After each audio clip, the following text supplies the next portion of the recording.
গাজা, একটা জায়গা যেখানে প্রতিদিন সূর্য ওঠে কিন্তু আলো পৌঁছায় না, যেখানে শিশু জন্ম নেয় কিন্তু কবরের কাছেই তার খেলনা রাখা হয়।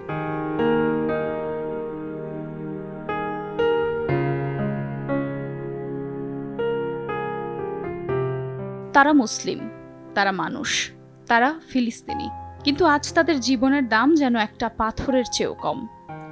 সারা বিশ্ব চুপ, আর জালেমরা একের পর এক জীবন মুছে দিচ্ছে।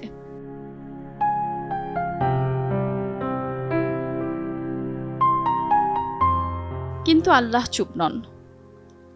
জালেমরা যা করছে, আল্লাহ তা থেকে গাফিল নন। তিনি শুধু তাদের এমন একদিনের জন্য সময় দিচ্ছেন যেদিন চক্ষু স্থির হয়ে যাবে।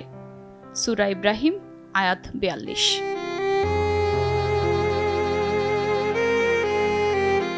আল্লাহ দেখছেন যে শিশু তার মায়ের বুকের দুধ পায়নি, পেয়েছে বোমার টুকরো। যে বৃদ্ধ নামাজে ছিলেন, তার কবর হয়ে গেছে সিজদার জায়গায়। আল্লাহর রাসূল সাল্লাল্লাহু আলাইহি ওয়াসাল্লাম বলেছেন, জুলুম একটি অন্ধকার যা কিয়ামতের দিন জালেমকে ঘিরে ফেলবে। হ্যাঁ, তারা শাস্তি পাবে, হয় দুনিয়ায় নয়তো আখিরাতে, কিন্তু তারা পাবে।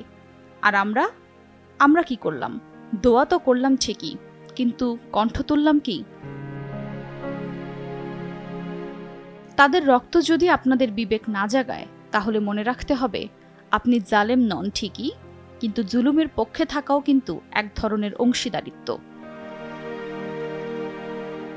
আজ কথা বলতে হবে, প্রতিবাদ করতে হবে, প্রার্থনা করতে হবে তাদের মুক্তির জন্য আর সবার বিবেকের জন্য। আফরোজা মৌটুসী, সময় সংবাদ।